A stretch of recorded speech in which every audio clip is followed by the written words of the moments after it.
Hi, I'm Sue Bursztynski, and I'm going to read to you just a little bit from my current novel, Wolfborn. My hero, Etienne, is lost in the forest, well and truly lost in the middle of a storm, and he's recently discovered that his lord is a werewolf.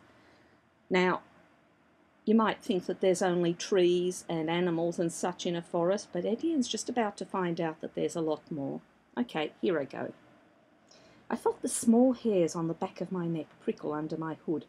There was magic here, very old magic. Wasn't good or evil, it just was. Was in the trees, the rock, the very ground below me.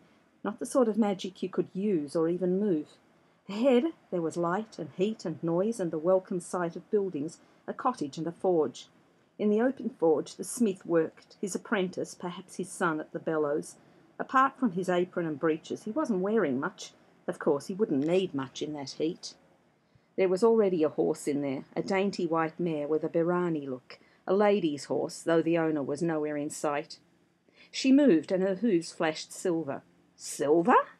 The smith plunged something into water and looked up at me. He turned to the lad and said something I couldn't make out. The boy, who was about my age, nodded and, fetching his cloak from a peg, walked into the gloom. "Hullo," I said. "My horse threw a shoe." "Bring him in," the smith rumbled. "A foul day to be out." He was a big man with muscles that rippled and glistened under his coating of black. He was also hairy, almost as hairy as my lord. His eyes were unearthly, like a cat's. I led Shadow inside and noticed that though the forge had all the usual tools, it was oddly empty of the normal clutter of broken farm implements. "I lost my way," I explained, adding, "I couldn't believe my luck finding your forge just when I needed it. Do you do much business out here?" He didn't bite. "I do what needs doing." He was gentling Shadow into place as he spoke, and then picked up my horse's foot. "Simple task. Won't take long, but you'll need shelter a while." "It is wet," I agreed, hoping there would be an offer of something hot to drink, or at least a cloth to dry myself off.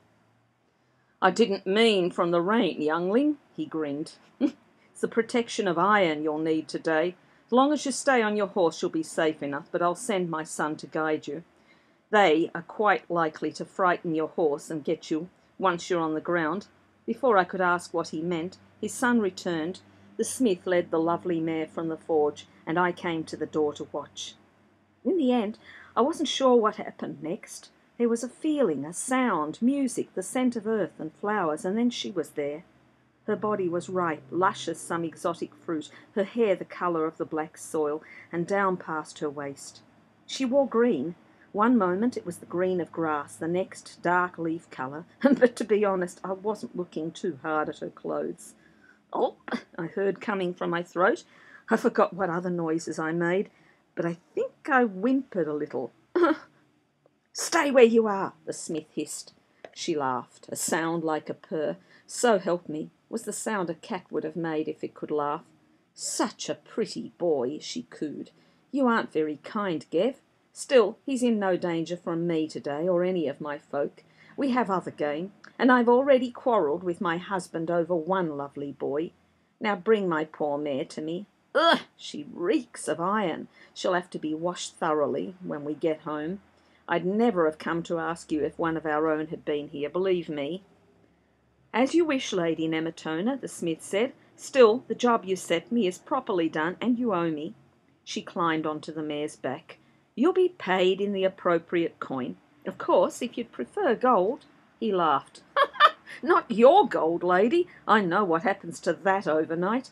Dead leaves and such rubbish are no use to me. No, I'll ask you at the right time." "As you wish."